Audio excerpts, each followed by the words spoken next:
Il y a des lieux sur cette planète où l'obscurité ne se contente pas de cacher, elle respire, où l'air est si épais qu'il semble avoir une mémoire et où chaque son devient un écho qui ne finit jamais. À 900 mètres sous la surface, le monde cesse d'être humain. Le temps s'arrête, la chaleur du soleil n'existe plus, et la vie se réduit au pouls constant d'une lampe et au grincement du métal qui se plaint. Là, dans cet abîme terreux, travaille un homme nommé Luis Herrera. 30 ans, mineur depuis ses 16 ans, né dans les montagnes du nord du Mexique, fils de mineur et petit-fils de mineur. Son destin, comme celui de tous les hommes de sa lignée, était écrit dans la pierre. Luis descendait chaque jour à la mine, El Rosario, une caverne gigantesque qui serpentait sous la terre comme une bête endormie. Les couloirs étaient humides, l'air sentait la poussière, la rouille et le soufre. Les hommes parlaient peu, non par manque de sujets, mais parce que les mots là-bas devenaient lourds, difficiles, inutiles. À cette profondeur, les mots ne servaient à rien. Seuls les coups de pioche, le bruit de la foreuse et la respiration sous les masques marquaient le passage du temps. Luis vivait dans un petit village poussiéreux, dans une maison en bois qu'il partageait avec sa mère malade. Son épouse, Elena, était partie 2 ans auparavant, emmenant leur plus jeune fils, fatigué de l'attendre entre les quarts infinis et les silences. Luis ne la blâmait pas. Comment blâmer quelqu'un de vouloir respirer de l'air pur?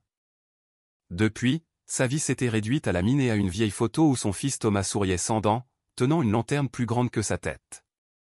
Ce sourire était la seule chose qui le maintenait ferme. Ce jour-là, le 17 août, le quart de Luis commença comme tous les autres.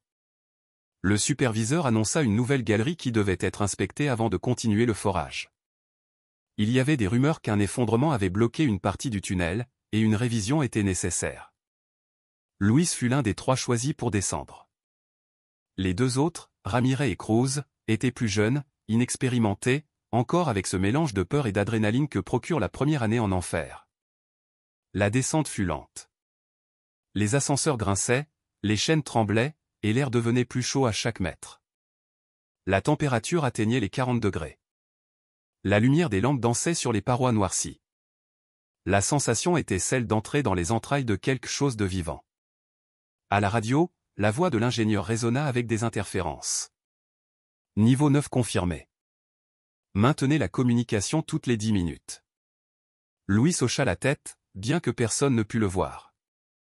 L'habitude était plus forte que le besoin. Compris, répondit-il d'une voix rauque. L'écho de ses propres mots lui rendit une sensation familière, la solitude. Ils marchèrent en file, traînant leurs bottes sur la boue, suivant les marques rouges peintes sur les roches. À quelques mètres, Ramirez toussa. L'air est lourd, dit Luis. Il leva à peine le regard. Il l'est toujours. Respire lentement. Le tunnel se rétrécissait. À chaque pas, le bruit de la machinerie disparaissait. Seul restait le goutte-à-goutte constant de l'eau s'infiltrant par les parois. L'odeur était forte, mélange de métal et de terre humide. En tournant un coin, le faisceau de la lampe de Luis illumina une fissure récente, une ouverture dans le mur où il n'y avait rien auparavant. Ça n'était pas là, murmura-t-il. Cruz s'approcha. Peut-être l'éboulement. Luis passa sa main sur la roche. Elle était tiède. Quelque chose d'étrange vibrait dans l'air comme un courant invisible. Nous allons la marquer et revenir, dit-il fermement. Mais alors qu'il allait placer la marque de peinture, une faible lueur attira son attention. C'était à peine une étincelle, une lumière bleuâtre qui s'infiltrait du fond de la fissure. Luis fronça les sourcils. Vous avez vu ça? Les autres nièrent. Rien, chef, juste de la poussière. Mais la lumière était toujours là, scintillante, impossible à ignorer. Luis s'accroupit, regarda par le trou et sentit un souffle d'air froid sur son visage. Dans une mine où tout n'était que chaleur et feu, sentir le froid était impossible. Un frisson parcourut son dos. Je vais jeter un coup d'œil. Ramirez l'arrêta. Nous ne devrions pas. L'ingénieur a dit, juste 1 minute. Luis se glissa entre les pierres, bougeant son corps avec effort jusqu'à se faufiler par la fissure. L'espace de l'autre côté était étroit, à peine suffisant pour ramper. Le son de sa respiration remplit le silence. La lumière bleue clignotait plus loin. À mesure qu'il avançait, l'air devenait plus frais. Ce n'était pas un courant de ventilation, c'était autre chose, quelque chose de distinct. Quand il émergea enfin dans une cavité plus large, il fut à bout de souffle. La paroi du fond était couverte d'une couche de cristaux minéraux qui réfléchissaient la lumière de sa lampe, créant une lueur bleue et irréelle. Au centre, semi-enterré dans la poussière, il y avait une petite figure métallique d'environ 20 centimètres. Louis s'approcha, enleva délicatement la terre qui la recouvrait. C'était une statue de la Vierge Marie. Le visage était serein, les yeux clos, le manteau couvert d'incrustations minérales. Mais le plus étrange était qu'elle brillait, non pas comme un métal poli, mais d'une lumière douce propre, presque vivante. Louis sentit son cœur s'accélérer. « Sainte Mère de Dieu », murmura-t-il. Ce n'était pas un homme dévot, il ne l'avait jamais été. Mais là, au milieu de la terre, devant cette figure lumineuse, quelque chose en lui frémit. La radio grésilla. « Louis, tout va bien ?» 10 minutes sont passées. « Oui, oui, je vais bien. »« Revenez. Nous avons les données dont nous avions besoin. » Louis regarda la statue, il ne pouvait pas la laisser là. Il la prit entre ses mains. Le contact fut étrange. La surface était tiède, presque comme de la peau humaine. Quand il la souleva, un léger tremblement secoua le sol. Les pierres vibrèrent, le plafond gémit. « Mon Dieu !» cria-t-il en essayant de reculer. La terre rugit avec un grand fracas. Ramirez et Cruz coururent vers lui, mais il était trop tard. Le tunnel s'effondra avec un rugissement sourd. Poussière. Obscurité. Silence. Quand Louis ouvrit les yeux, il ne vit rien. Son casque était couvert de terre, sa lampe éteinte. Il toussa, tenta de bouger. L'air était dense. Il alluma la lumière d'urgence. Le tunnel avait disparu, il ne restait qu'une fissure scellée et l'écho de sa respiration. Ramirez, Cruz, vous m'entendez? Rien. Silence absolu. Il resta immobile.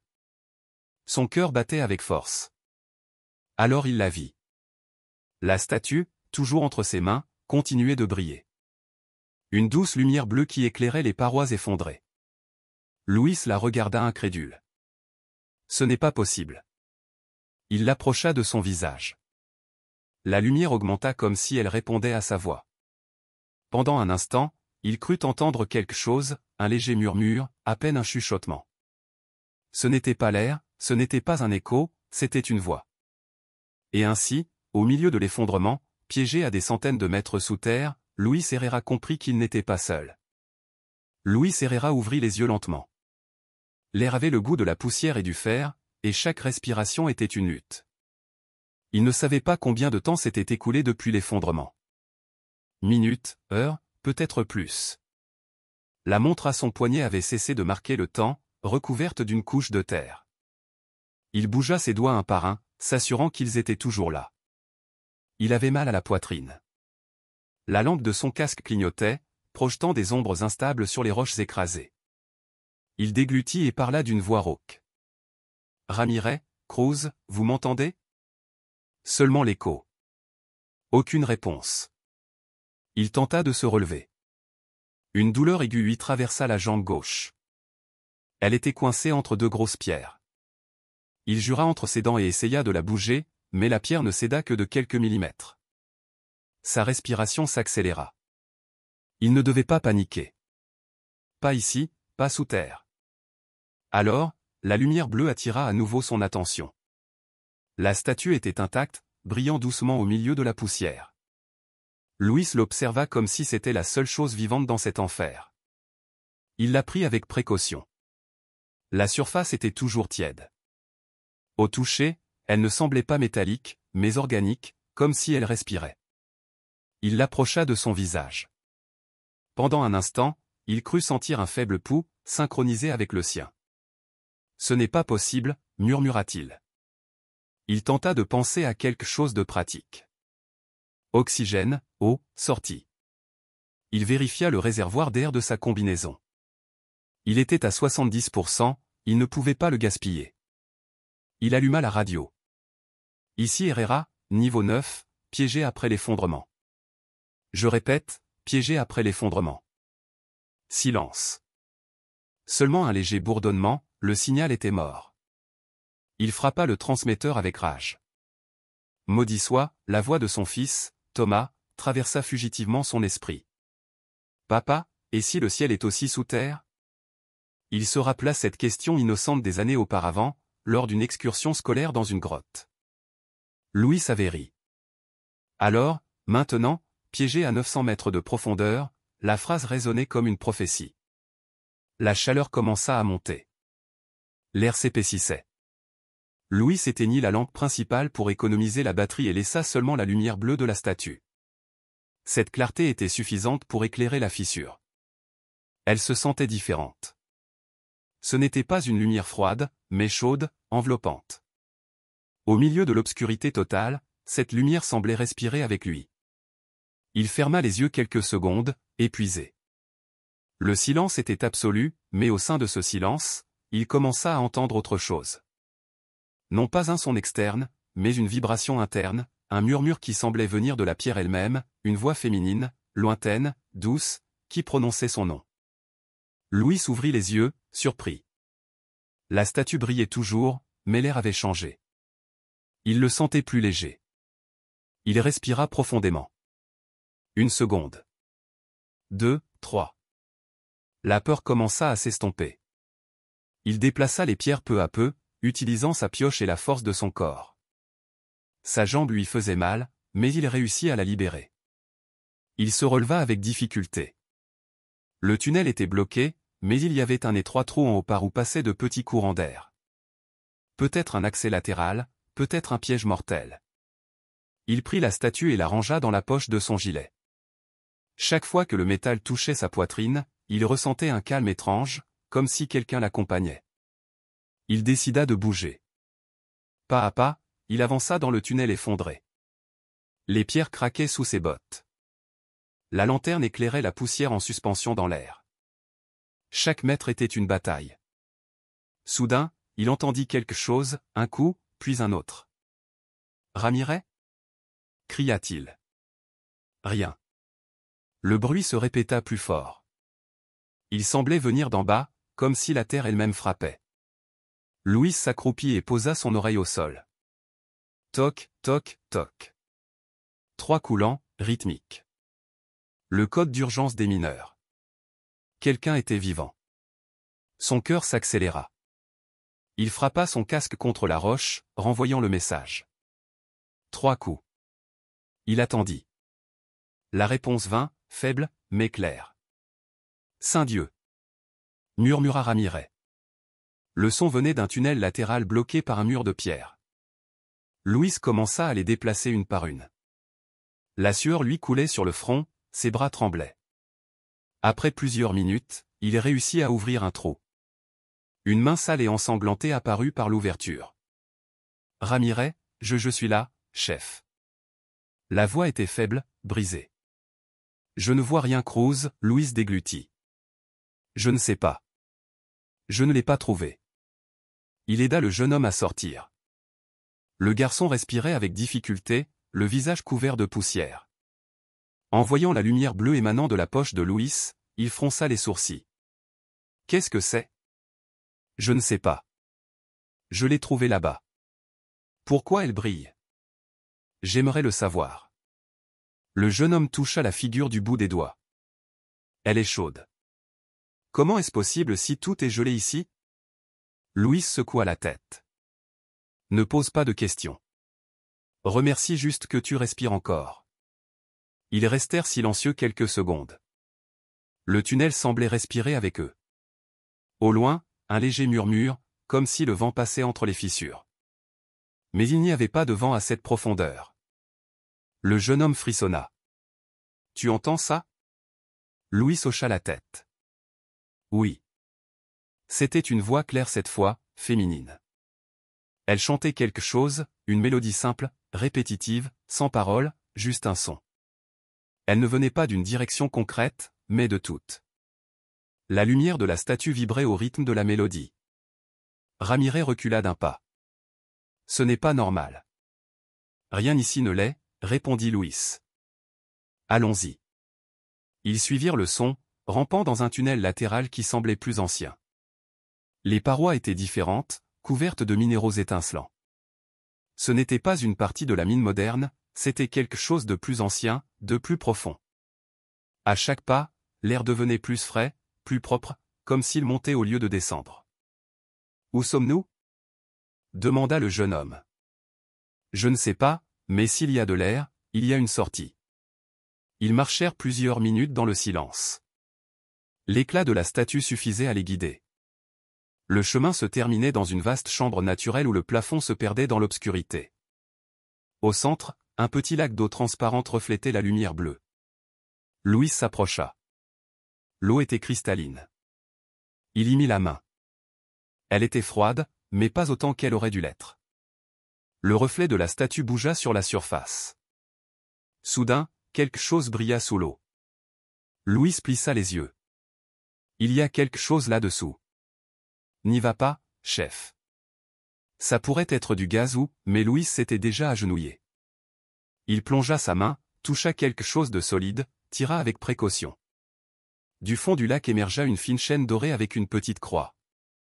Au contact de l'air, la croix commença à briller, tout comme la statue. Ramirez recula. C'est impossible. Louis la tint face à la lumière. Rien n'est impossible, mon garçon. Pas après aujourd'hui. Soudain, le sol trembla à nouveau. Un bruit profond, grave comme le rugissement d'une montagne. Les roches commencèrent à tomber. Louis poussa Ramirez dans une fissure latérale. Cours. Une roche le frappa à l'épaule. Une autre tomba près du lac. La lumière bleue s'intensifia tellement qu'elle aveugla tout un instant. Quand le bruit cessa, Louis sentit le silence absolu. Il toussa, appela le jeune homme. Aucune réponse. Il regarda autour de lui. Le lac avait disparu. À sa place, un mur de roches lisses. Il n'y avait pas de sortie, seulement lui et la Vierge. Louis s'appuya contre le mur, épuisé, ferma les yeux, la lumière l'enveloppait. Une paix inconnue le recouvrit comme un manteau. La voix féminine revint, plus proche. Cette fois, n'aie pas peur, mon fils, tu n'es pas perdu. Louis ouvrit les yeux. Personne, seulement la statue qui brillait maintenant d'une intensité douce, presque humaine. Il sourit sans savoir pourquoi. Si je ne suis pas perdu, montre-moi le chemin. L'air vibra. Sur le mur devant lui apparut une petite fissure, mais réelle. De là, sortait un courant d'air frais et, pour la première fois depuis l'effondrement, l'odeur du monde extérieur. Louis se releva, serra la statue contre sa poitrine et commença à creuser. Chaque coup, chaque respiration était une prière. Il ne savait pas à qui elle s'adressait, mais il savait que quelqu'un l'écoutait. Louis creusa avec ses mains jusqu'à ce que ses ongles se brisent. Chaque poignée de terre était une promesse, chaque coup, une supplique. L'air qui sortait de la fissure sentait l'humidité et les racines, un arôme qui n'existe que là où il y a encore de la vie. Chaque respiration lui brûlait la poitrine, mais il ne s'arrêta pas. La statue pressée contre son cœur semblait le guider. Chaque fois que la lumière bleue clignotait, il savait où frapper. Le tunnel était étroit, à peine suffisant pour que son corps passe en rampant. À chaque mètre, le plafond craquait et les pierres glissaient, lui rappelant que la montagne pouvait se refermer sur lui à tout moment. Mais Louis ne ressentait plus de peur. Il avait franchi la ligne de la terreur. Maintenant, il ne restait qu'une certitude, il devait sortir, non pour lui, mais pour son fils, pour sa mère, pour cette voix qu'il avait entendue dans l'obscurité. Il avança en rampant, haletant. La sueur et le sang se mêlaient sur son front. Le bruit de la mine semblait rester derrière, remplacé par un silence profond, presque sacré. Au milieu de ce silence, il entendit de nouveau le murmure. « Continue, Louis, la sortie est proche. » Il ne savait pas si c'était son esprit ou autre chose, mais il obéit. Il frappa une roche avec sa pioche et un courant d'air froid le frappa au visage. Alors il sourit. « Merci, murmura-t-il, à bout de souffle. La roche céda et une faible lumière jaunâtre s'infiltra entre les fissures. Ce n'était pas la lumière bleue de la Vierge, mais une autre, naturelle, lointaine. Il rampa jusqu'à sortir dans une galerie abandonnée. Les poutres en bois étaient couvertes de mousse et de poussière. Personne n'était passé par là depuis des décennies. Il leva le regard. Au plafond, un étroit trou laissait passer un rayon de lumière de l'extérieur. Il était si petit qu'à peine une main pouvait y passer, mais c'était suffisant pour savoir que le monde existait toujours là-haut. Louise tomba à genoux, rit, toussa, pleura en même temps. Pendant un instant, le désespoir et la gratitude se mêlèrent en un seul geste. « Je suis vivant », murmura-t-il, et sa voix trembla. « Je suis vivant. » Il sortit la statue de sa poche et la plaça devant lui. La lumière bleue était toujours vivante, bien que plus douce. « Je ne sais pas qui tu es ni pourquoi tu es ici, mais merci. » L'écho renvoya sa voix, répétant le mot « merci » jusqu'à se perdre entre les murs. Puis il entendit autre chose, un coup sec. Puis un autre. Toc, toc, toc. Louis leva la tête. C'était le même code qu'avant, mais il venait maintenant d'en haut. Quelqu'un le cherchait. Ici en bas. Je suis ici. Cria-t-il en frappant son casque contre la roche. Les réponses se multiplièrent. Des coups, des cris, des voix humaines. Pour la première fois depuis des heures ou des jours, il ne savait plus, il ressentit une réelle espérance. Le bruit des foreuses commença peu après. L'air se remplit de poussière, mais aussi d'énergie. Louis s'appuya contre le mur et attendit, serrant la statue. Chaque seconde était éternelle. La voix de la Vierge, ou peut-être sa propre foi, l'accompagnait en silence. Des heures passèrent. Finalement, une étincelle de lumière s'ouvrit au-dessus de sa tête. Un visage couvert de terre apparut entre les planches. « Nous l'avons !» cria quelqu'un. « Il est vivant !» Louis ferma les yeux, aveuglé par la clarté. Il pleura sans honte. Quand les mains des sauveteurs l'atteignirent, il sentit que son corps pesait une tonne. Ils le firent monter petit à petit par le trou, le sécurisant avec des cordes. Chaque mètre gagné était une victoire sur la mort. En sortant à la surface, l'air frais le frappa comme un coup de poing de vie. Le soleil, énorme et doré, l'aveugla. Le bruit du vent, des voix, de la machinerie. Tout semblait lointain, comme si le monde était un rêve. « Tranquille, tu es dehors », lui dit un paramédic en posant une main sur son épaule. « Respire lentement. » Louis tenta de parler, mais sa voix ne sortit pas. Il ne put que sortir la statue de sa poche et la montrer. « Elle, murmura-t-il, m'a aidé. » Les hommes se regardèrent, confus. La statue brillait encore faiblement, même sous le soleil. L'un des mineurs se signa. Un autre recula, murmurant quelque chose à propos d'un miracle. Ils le transportèrent en civière jusqu'à une ambulance. Pendant qu'ils l'installaient, Louis tourna la tête et vit le trou de la mine, sombre et profond, dévorant la lumière du jour. Il pensa à Ramirez, à Cruz, à tous ceux qui n'étaient pas encore sortis. « Les avez-vous trouvés » demanda-t-il d'une voix faible. « Nous cherchons, ne t'inquiète pas. » Mais Louis savait au fond de lui, quelque chose lui disait qu'aucun d'eux ne reviendrait. Il ferma les yeux. Dans la pénombre derrière ses paupières, l'image de la Vierge flottait toujours, sereine, avec son manteau bleu. Un jour entier passa à l'hôpital de la compagnie. Les médecins parlaient de miracles, de résistance inhumaine. Sans eau, sans air suffisant, sans lumière pendant près de 40 heures, disait-il. Louis les écoutait à peine, il voulait juste se reposer. Parfois, au milieu de son sommeil, il entendait cette voix féminine, douce et ferme.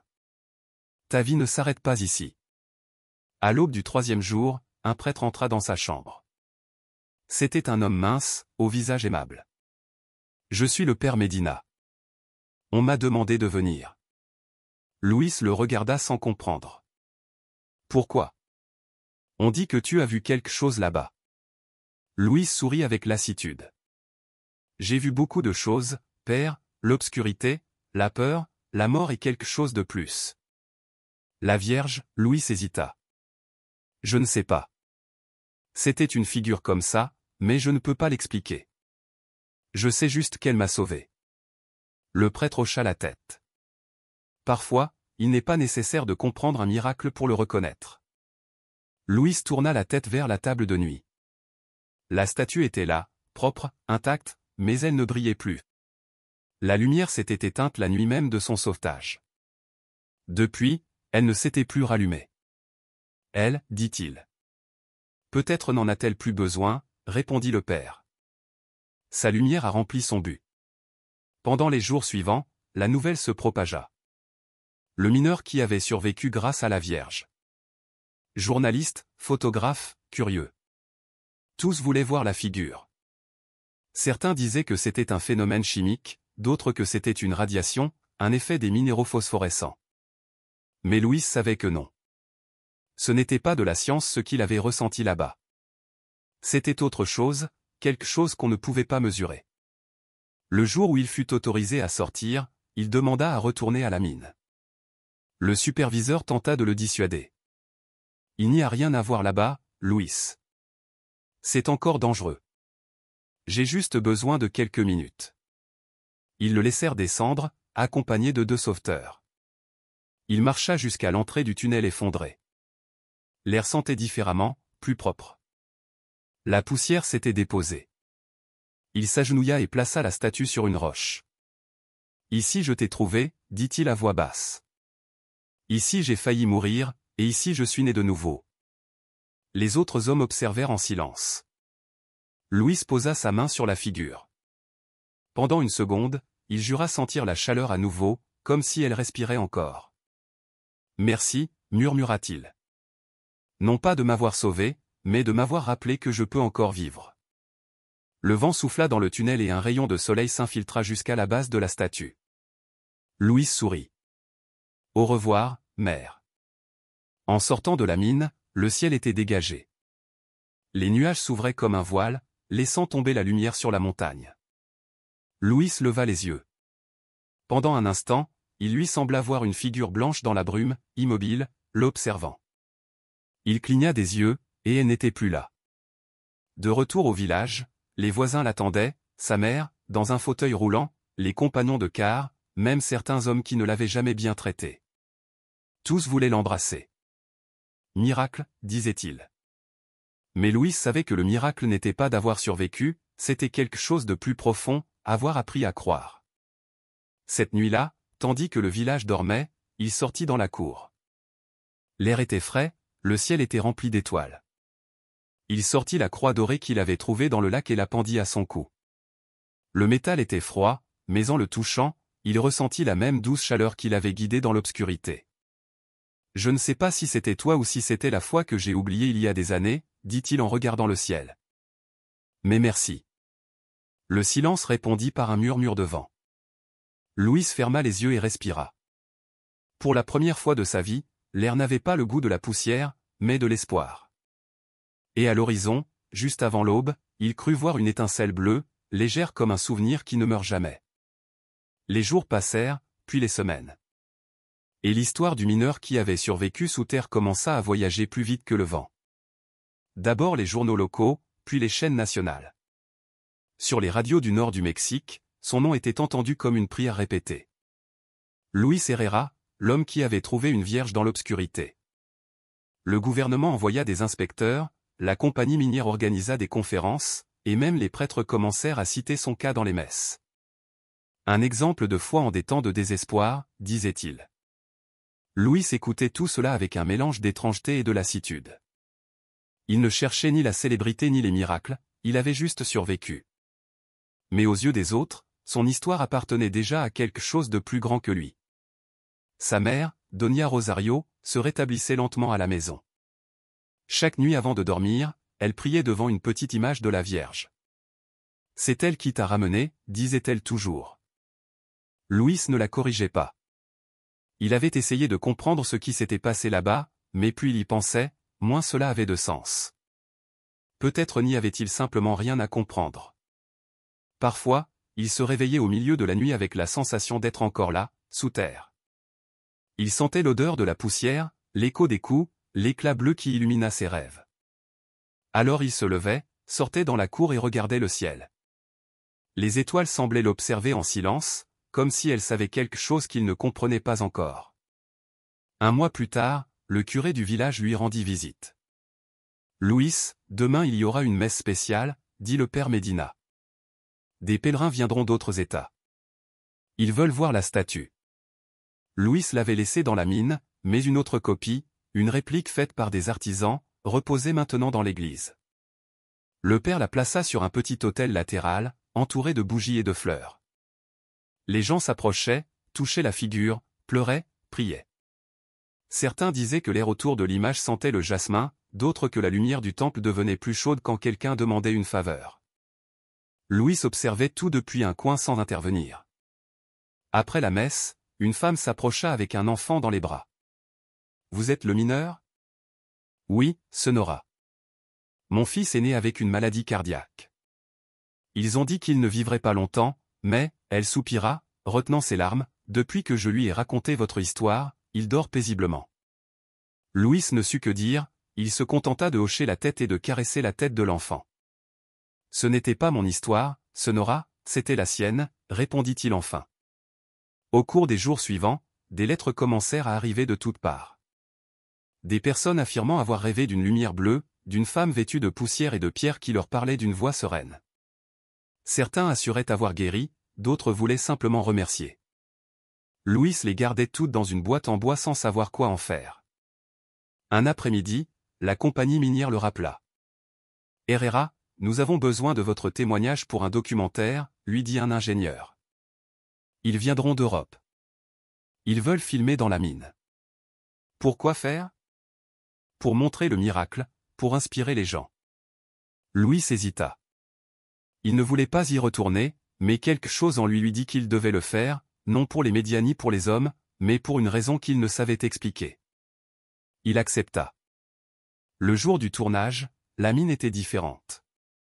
Ils avaient renforcé les parois, installé de nouvelles lumières, peint des panneaux de sécurité, mais pour Louis, rien de tout cela ne pouvait effacer l'écho de ce qu'il avait vécu là-bas. Quand il descendit au niveau 9, l'air lui sembla plus lourd. Il ferma les yeux un instant et respira profondément. L'équipe de tournage l'observait à distance. « Tout va bien, monsieur Herrera ?» demanda l'un des techniciens. « Oui », répondit-il en ajustant son casque. « Tout est pareil. » Il marcha jusqu'au point où il avait été piégé. Le tunnel était toujours partiellement effondré, mais le sol était propre.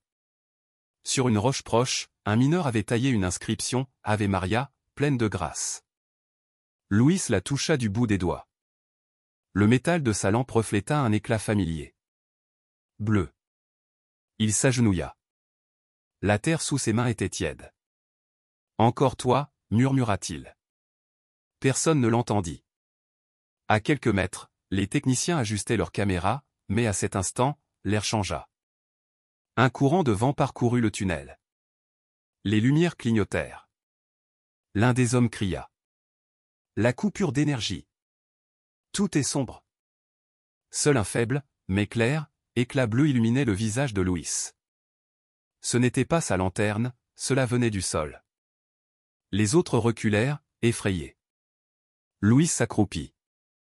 Entre la poussière, quelque chose brillait. Une deuxième figure plus petite, couverte de terre. Il la déterra avec précaution. C'était une autre vierge, identique à la première. Le silence fut total.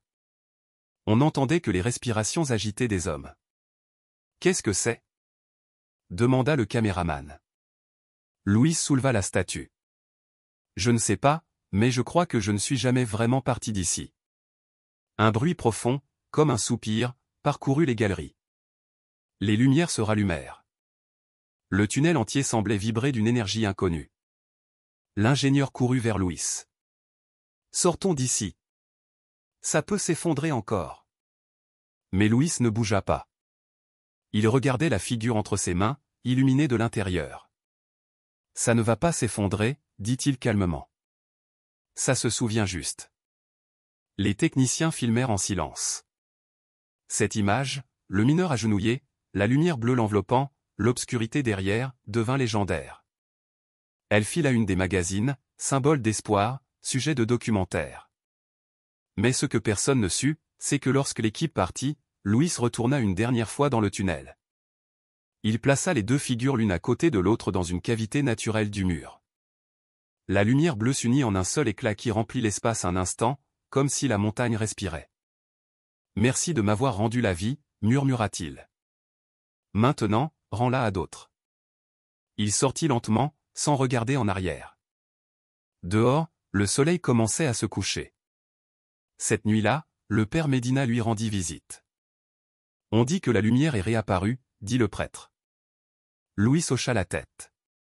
Oui. Et qu'est-ce que tu crois que ça signifie? Je ne sais pas, père. Peut-être qu'elle n'est jamais partie.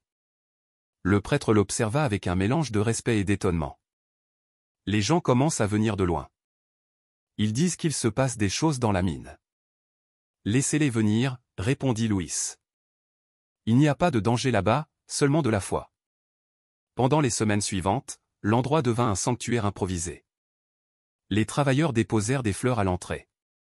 Certains pèlerins arrivaient avec des bougies, d'autres avec des photographies de leurs proches.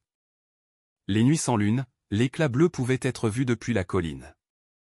Il n'y avait ni câbles ni lumières artificielles, seulement cette luminosité vivante qui sortait des entrailles de la terre. Louis ne revint plus, il se retira de la mine, acheta un petit terrain en périphérie du village et commença à travailler de ses mains, cultivant du maïs et s'occupant d'animaux.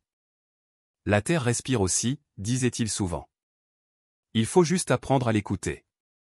Sa vie devint simple. Il se levait avec le soleil, saluait les voisins.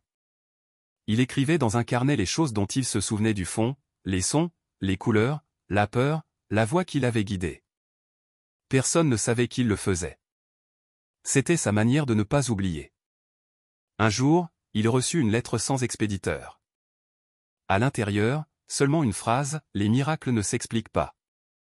Il se continue. Il n'y avait pas de signature, mais l'écriture lui semblait familière.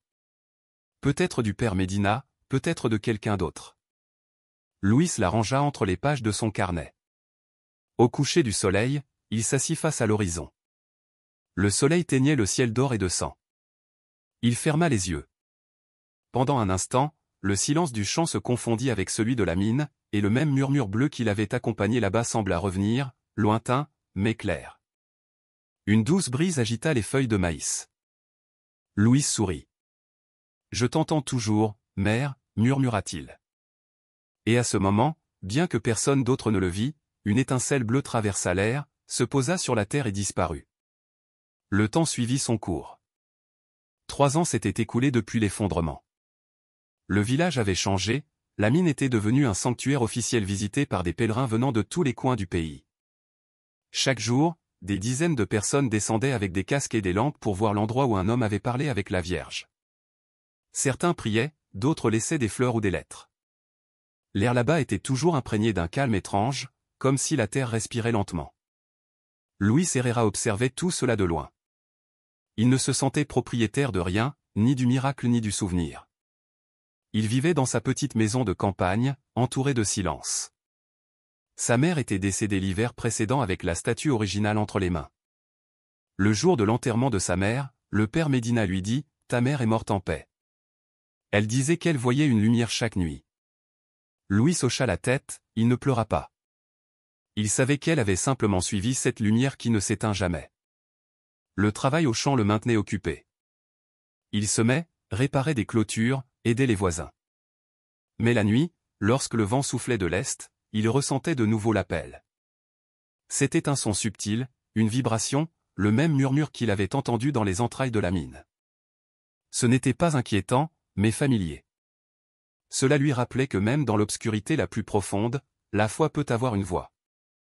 Un après-midi, en revenant du marché, il trouva un enfant assis au bord du chemin. Il avait environ 8 ans, ses vêtements couverts de poussière et une lanterne dans les mains. « Que fais-tu ici, petit ?» demanda Louis. « Je cherche mon papa. Il travaille à la mine. Il n'est pas rentré hier. » Louis sentit un nœud à l'estomac. « Comment t'appelles-tu » ? « Thomas » répondit l'enfant. Le cœur de Louis s'arrêta un instant. Ce nom, le même que celui de son propre fils. « Viens avec moi, dit-il. » Il le conduisit au village, directement à l'entrée de la mine. Là, les superviseurs confirmèrent ce qu'ils craignaient. Un groupe de 3 travailleurs avait été piégé après un petit effondrement dans un tunnel latéral. Les équipes de sauvetage étaient en route, mais la communication était perdue. Louis regarda le visage de l'enfant, les yeux pleins de larmes contenues. « Ils vont le sortir, n'est-ce pas » ? « Oui, Oui, mentit-il doucement. Ils vont le sortir. Mais quelque chose en lui ne lui permit pas de rester à attendre. Il ne pouvait pas voir cette histoire se répéter. Pas encore. Je vais descendre, dit Herrera. Tu ne peux pas, répondit l'ingénieur. Tu ne fais pas partie de l'équipe.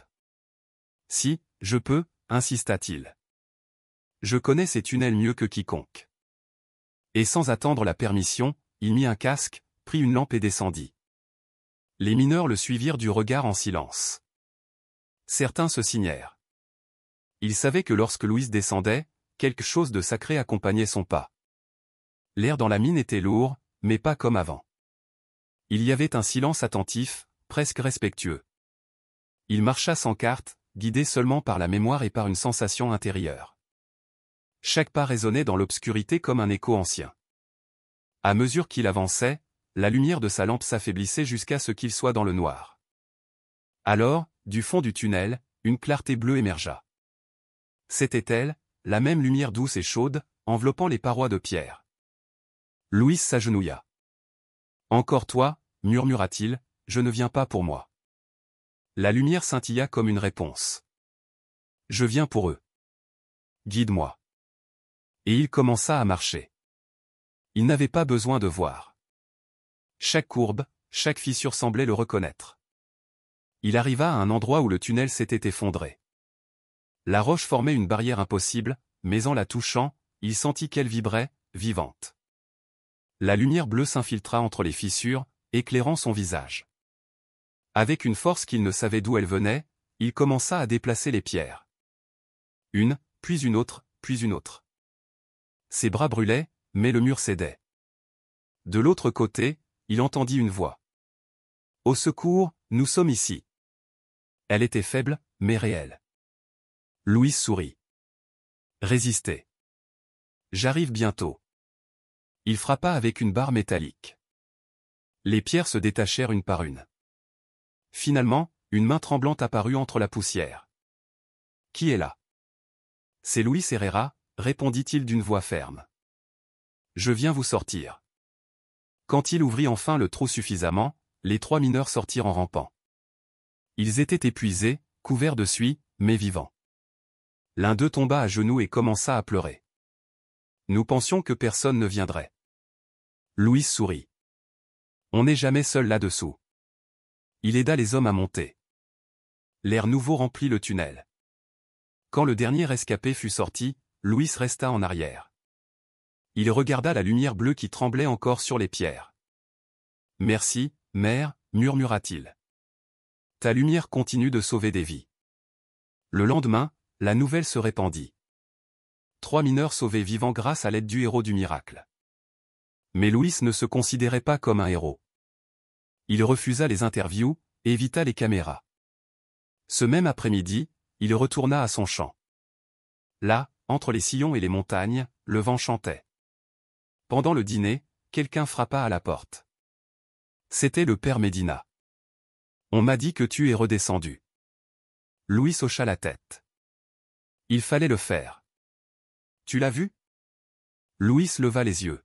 « Oui, mais pas avec les yeux, avec l'âme. » Le prêtre sourit. « Et qu'est-ce qu'elle t'a dit cette fois ?»« Rien, ce n'est plus nécessaire. » Ils restèrent silencieux un instant. Puis le père ajouta, « Les gens disent que maintenant la mine brille toutes les nuits, même si elle est fermée. » « C'est la foi, » répondit Louis. « Quand on croit, même la pierre apprend à s'allumer. » Les mois passèrent. L'enfant Thomas et son père rendirent visite à Louis plusieurs fois. Ils lui apportaient du pain frais et des fleurs des champs. Un jour, le petit lui tendit une petite boîte en bois. « Ma maman dit que c'est pour vous. » À l'intérieur, il y avait une médaille en argent avec l'image de la Vierge. Au dos, une inscription gravée, « Merci d'avoir apporté la lumière. » Louis la tint en silence. Il sentit que le métal se réchauffait entre ses doigts comme s'il respirait. « Merci, mon fils. Prends en bien soin. »« Pourquoi ?» demanda l'enfant. « Parce que ce n'est pas seulement un souvenir, c'est une promesse. » Cette nuit-là, tandis que le village dormait, Louis sortit dans le champ. Le ciel était dégagé, les étoiles plus brillantes que jamais. Il s'assit sur la terre humide, la médaille entre les mains, ferma les yeux, sentit le même murmure qui l'avait accompagné toutes ces années. Il ne venait pas du ciel ni de la terre, mais de l'intérieur de lui. Le miracle n'a pas été de survivre, Louis. Le miracle a été que tu as appris à écouter. Il sourit, déposa la médaille sur le sol et s'allongea en regardant le firmament. Un éclat bleu traversa l'horizon, si doux qu'il semblait un soupir. Le vent agita les feuilles de maïs et le silence se remplit d'un murmure qui semblait un chant. Louis respira profondément. Merci, murmura-t-il, pour tout. Au loin, la mine dormait sous la montagne, mais son intérieur restait vivant. La lumière bleue était toujours là, respirant, grandissant, s'étendant comme une graine d'espoir dans l'obscurité du monde. Et bien que personne ne l'ait vue cette nuit-là, la Vierge brilla une fois de plus, non sous terre, mais dans le cœur de tous ceux qui croyaient que même dans les profondeurs les plus sombres, la foi peut trouver son chemin vers la lumière. Les années passèrent, le temps, comme la poussière des mines, se déposa lentement sur les souvenirs. Le village grandit, les montagnes restèrent, et l'histoire du mineur qui trouva la lumière dans l'obscurité devint légende. Dans les livres, dans les chansons, dans les prières des gens simples, le nom de Louis Herrera était mentionné comme on nomme un ami qui est parti, mais qui n'est jamais tout à fait parti. Louis vieillit en paix, loin du bruit. Ses cheveux devinrent blancs, ses mains plus lentes, mais son regard conserva l'éclat de ce jour où il vit la lumière bleue pour la première fois. Personne ne le revit dans la mine. Il passait les après-midi dans son potager, écrivant dans un carnet aux couvertures usées, et chaque aube il saluait le soleil serein.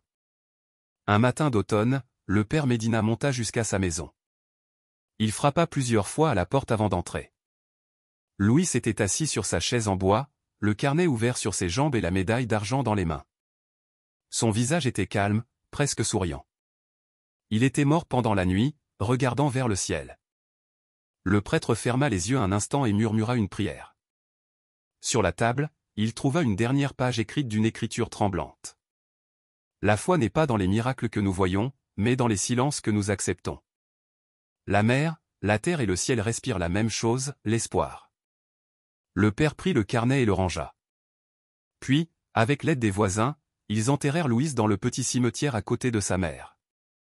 Pendant la cérémonie, le vent soufflait doucement et une lumière bleue, à peine visible, dansait entre les arbres comme un fil d'air. Des années plus tard, son fils Thomas Herrera, devenu un homme fait, revint au village. Il avait grandi loin, en ville, travaillant comme ingénieur géologue. Il avait toujours entendu l'histoire du miracle racontée par d'autres, jamais par son père. Il savait que quelque chose s'était passé là-bas, quelque chose qui avait changé la vie de beaucoup, mais Louis ne lui avait jamais rien expliqué. Le jour où il apprit la nouvelle de sa mort, Thomas ressentit un vide qu'il ne comprit pas. Il n'y avait pas de ressentiment, seulement une sensation de dette, comme s'il lui restait quelque chose à dire. Alors il décida de revenir. Le village l'accueillit avec curiosité. Personne ne le connaissait, mais tous l'appelaient le fils du miracle. Ce même après-midi, il se rendit à la mine, maintenant fermée et transformée en sanctuaire. À l'entrée, une plaque de bronze disait « Ici, où l'obscurité est devenue lumière, un homme a appris à croire ». Thomas respira profondément et demanda la permission de descendre. Le gardien le regarda, surpris. Ça fait des années que personne ne descend si profond. Seuls les prêtres descendent de temps en temps. Je veux voir l'endroit où tout a commencé. On lui permit de descendre. Il descendit seul avec une lampe et un sac à dos léger. À mesure qu'il descendait, l'air changeait. Il y avait de l'humidité, oui, mais aussi autre chose, un silence qui semblait l'observer. Chaque pas résonnait avec un écho ancien, le même que son père avait dû entendre. Il arriva au niveau 9. Le tunnel était toujours pareil, intact, avec les parois couvertes d'offrandes, de fleurs séchées, de bougies éteintes. Sur une roche centrale reposaient les deux figures de la Vierge, l'une à côté de l'autre, couvertes de poussière et d'éclat minéral. Thomas s'agenouilla. « Bonjour, papa, murmura-t-il. Je ne sais pas si tu es ici, mais j'avais besoin de venir. » Il sortit de sa poche la médaille que sa mère lui avait donnée avant de mourir, la même que Louis avait reçue des années auparavant. Le métal refléta la lumière de sa lanterne. Dans le silence, il crut entendre quelque chose, un murmure sous le bruit du vent souterrain. Mais il n'y avait pas de vent. Soudain, l'une des figures commença à briller. d'abord faiblement, puis avec une intensité croissante. L'éclat bleu remplit le tunnel comme si l'air s'allumait. Thomas recula, atone. Ce n'est pas possible. La lumière était identique à celle que décrivaient les récits. Vivante, palpitante. Il s'approcha avec prudence. L'éclat ne brûlait pas, il était chaud, enveloppant, familier. Il toucha la surface de la statue et sentit le pouls, un battement. À cet instant, une voix féminine douce parla dans son esprit. « Ton père n'est pas mort, mon fils. Il est juste revenu à la lumière. » Les larmes lui brouillèrent les yeux. « Pourquoi moi ? » Parce que les miracles ne se terminent pas avec ceux qui les vivent. Ils s'héritent. Thomas tomba à genoux. Le sol trembla doucement, mais non de peur. C'était comme si la terre respirait. En levant les yeux, il vit une fissure au plafond du tunnel et à travers elle, un rayon de soleil descendait, touchant juste le visage de la Vierge. L'éclat bleu et le doré du soleil s'unirent, se mêlant dans une danse de couleurs. Pendant un instant, le temps s'arrêta. Thomas sentit la présence de son père non pas comme un fantôme, mais comme une certitude, une voix intérieure qui lui dit « Ne cherche plus dans l'obscurité. La lumière est avec toi. » Il se leva lentement, respira profondément et rangea la médaille sur sa poitrine. Avant de partir, il laissa sur la roche une feuille de son carnet. Il écrivit seulement une phrase, « Le miracle continue. » Cette nuit-là, le village entier vit quelque chose d'impossible. De la montagne, une colonne de lumière bleue s'éleva vers le ciel, droite, silencieuse, comme si la terre rendait un secret à l'univers. Elle ne dura que quelques secondes, mais tous ceux qui la virent surent que ce n'était pas un phénomène naturel. Le lendemain, les journaux parlèrent de l'éclat de l'anniversaire. Les scientifiques envoyèrent des équipes pour enquêter. Ils ne trouvèrent ni radiation, ni gaz, ni aucune réaction chimique, seulement une étrange concentration d'énergie résiduelle, comme si la pierre avait absorbé quelque chose d'impossible à mesurer. Le père Médina, déjà âgé, sourit en lisant la nouvelle. « Elle est toujours là, dit-il à voix basse, et eux aussi. » Cette même nuit, il plaça une bougie devant l'autel et ouvrit le carnet de Louis, celui qu'il avait gardé des années auparavant. Sur la dernière page, il trouva une phrase qu'il n'avait jamais vue écrite d'une écriture nouvelle, plus ferme, plus récente. Elle disait, « Là où un homme a cru, d'autres apprendront à écouter. » Le prêtre ferma le carnet lentement. Dehors, le vent soufflait entre les arbres et au loin, dans les montagnes, une étincelle bleue se ralluma, brève, silencieuse, éternelle. La mine et le rosario ne rouvrit jamais pour travailler. Mais l'endroit se transforma en ce que les habitants appelaient la grotte de la lumière. Les pèlerins continuaient d'arriver, et parmi eux, de temps en temps, apparaissait un jeune ingénieur au regard serein qui s'arrêtait devant l'autel sans dire un mot. Il laissait une fleur et repartait en silence. Personne ne connaissait son nom, mais certains disaient qu'en passant près de lui, l'air sentait la terre humide et l'espoir. Et quand la nuit tombait sur la vallée, la montagne brillait de nouveau, non pas avec le feu ni avec l'électricité, mais avec la même lumière bleue qui un jour avait sauvé un homme de l'abîme. Et avait rendu au monde la certitude que même au cœur de l'obscurité, Dieu parle encore à travers la terre.